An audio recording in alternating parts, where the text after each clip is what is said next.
O sacerdócio universal de todos os crentes é uma doutrina bíblica que está nas páginas das Sagradas Escrituras. Mas você sabe qual é a relação da reforma protestante com este ensino?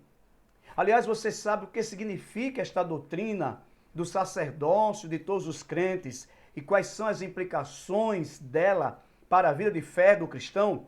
Eu sou o professor Júnior Mendes e neste vídeo sobre a reforma protestante, eu quero trazer para você justamente este ensinamento sobre a doutrina do sacerdócio universal de todos os crentes e como Martinho Lutero, Zwinglio, João Calvino e os demais reformadores resgataram esta doutrina na época da Reforma Protestante. Quando nós estudamos as Sagradas Escrituras, nós encontramos no Antigo Testamento que Deus elevou ou levantou, na verdade, uma classe sacerdotal para o povo de Israel. A tribo de Levi, a família de Arão, cumpriu este papel de sacerdote, de mediadores entre o povo e Deus. Mas com a vinda de Jesus Cristo, o sumo sacerdote por excelência, o mediador por excelência, esta classe sacerdotal, ela foi anulada. Este ofício sacerdotal, este serviço sacerdotal se tornou desnecessário. Por quê? Porque agora o crente em Cristo, ele se torna sacerdote. É o que diz o texto da primeira carta de Pedro, no capítulo 2 e no versículo 9. Quando nós lemos esse texto, nós vamos encontrar o seguinte: mas vós sois a geração eleita, o sacerdócio real, a nação santa, o povo adquirido. Veja que aquilo que havia sido dito ao povo de Israel, e está registrado no livro do Êxodo, no capítulo 19, versículo 4 a 6, a respeito do povo sacerdotal, é dito agora para a igreja. Logo, a necessidade de um mediador, de alguém que faça a mediação entre o homem e Deus, se torna desnecessária. Mas por que ainda hoje temos pessoas que acreditam ou que pensam que precisam de um mediador, de um sacerdote humano para fazer justamente essa ponte entre ela e Deus? Porque algumas pessoas hoje ainda acreditam que elas não podem ler nem interpretar a Bíblia, porque isto é tarefa exclusiva de uma classe distinta de pessoas. Esta herança ela vem da época da igreja medieval, da igreja pré-reforma, quando a igreja católica detinha o monopólio do conhecimento e ela atribuía para si exclusivamente o direito não somente de interpretar as Sagradas Escrituras, como também de criar as doutrinas e os dogmas para ser aplicado às pessoas, sem que elas pudessem questionar se aquilo era realmente bíblico ou não. Um fato que é preciso ser dito aqui é que a Igreja Católica se colocava e ainda se coloca acima das Sagradas Escrituras.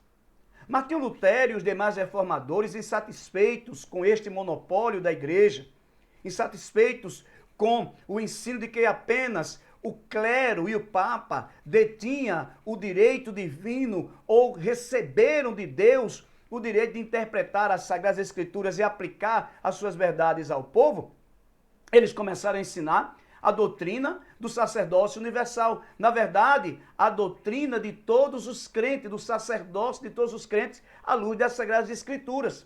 E passaram a dizer que não somente o clero católico, que não somente o Papa, mas que todo crente pode e deve não somente ler as Sagradas Escrituras, mas também interpretá-la.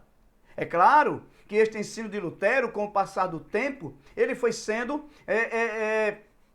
estruturado para mostrar-nos que existem pontos difíceis nas Sagradas Escrituras que um crente sozinho muitas vezes não consegue entender. Por isso a interpretação das Sagradas Escrituras, ela é feita em comunidade, ela é feita entre irmãos, mas ela não é direito ou ela não é capacidade exclusiva de um grupo de pessoas.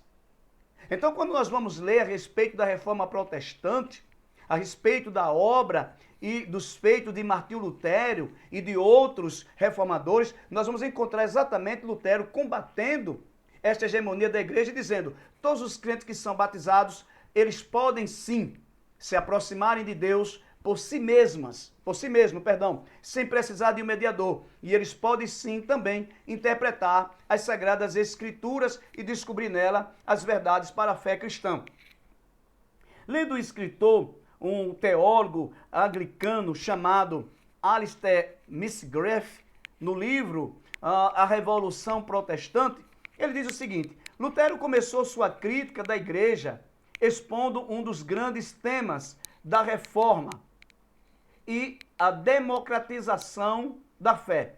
Ele usou um termo alemão para se referir à igreja, de forma a enfatizar que a igreja é fundamentalmente uma reunião de crentes, não uma instituição ordenada divinamente com poderes e autoridade sagradas, garantidos exclusivamente ao seu clero.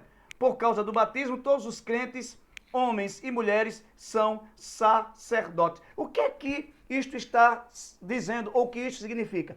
Significa que Lutero estava ensinando exatamente isto, que interpretar as escrituras e aplicá-las e conhecer as normas e as regras da fé cristã não era direito, não era capacidade ou não era apenas atributo de uma classe específica de pessoas, como queria a Igreja Católica e, aliás, como quer ainda hoje. Porque até hoje a Igreja Católica coloca-se acima das Sagradas Escrituras. Lutero vai ensinar que a Escritura está acima da Igreja. Aliás, este é tema de um próximo vídeo a respeito do sola Scriptura, ou somente a Escritura. Continuando aqui, ainda o mesmo autor diz o seguinte, ó: Lutero fundamentou sua doutrina do sacerdócio de todos os crentes no conceito do Novo Testamento de igreja como uma corporação de sacerdócio real. Exatamente o texto que nós lemos lá na primeira carta de Pedro. Não havia fundamento, argumenta Lutero, para afirmar que o clero era superior à laicidade, ou seja, às pessoas comuns, como se o clero fosse algum tipo de elite espiritual ou a ordenação dos clérigos conferisse, especialmente a eles, um caráter indelével especial. O clérigo era apenas alguém que tinha dons especiais e que foi autorizado por seus colegas a exercer o ministério pastoral e de ensino entre eles. Veja que Lutero não está aqui desprezando a necessidade de uma liderança. Lutero não está descartando a necessidade de haver na instituição um clero, haver na instituição um corpo eclesiástico de pastores, de mestres, de doutores, de profetas. Ou seja, o corpo ministerial da igreja não é descartado. Lutero não está combatendo isso. Ele apenas está dizendo que este corpo ministerial existe para apacentar a igreja, existe para governar a igreja, para dirigir e para ensinar a igreja à luz das Sagradas Escrituras. Mas isso não impede que um crente comum, ou seja, que um crente que não faça parte deste corpo ministerial, possa ler e também entender as Escrituras. Então, é da Reforma Protestante que nós hoje vivenciamos, ensinamos e compreendemos esta doutrina a respeito do sacerdócio de todos os crentes, ou sacerdócio universal de todos os crentes, que diz que o crente pode, por si mesmo, sem a necessidade de um mediador humano, aproximar-se de Deus, buscar consolo, buscar perdão.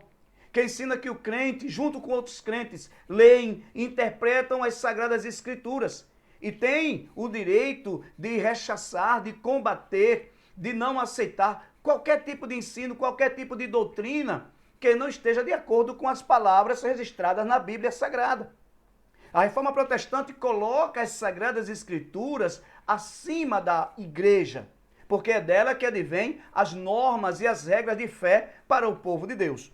Então esta é a doutrina universal, ou a doutrina do sacerdócio universal de todos os crentes, que tira ou que mostra que não é necessário um mediador humano, não existe mais essa necessidade, como havia no Antigo Testamento, da classe sacerdotal de Levi para o povo de Israel. Com a igreja, isto não é mais necessário, porque todo crente faz parte desse sacerdócio real. Todo crente é povo adquirido, todo crente é nação santa, é geração eleita. Portanto, todo crente pode, através de Jesus Cristo aproximar-se de Deus, alcançar consolo, alcançar perdão. E todo crente pode ler, estudar, interpretar as Sagradas Escrituras. E quando os pontos difíceis, porque existem pontos difíceis nas Sagradas Escrituras, ele se deparar com esse tipo de dificuldade, ele vai fazer esta leitura em conjunto.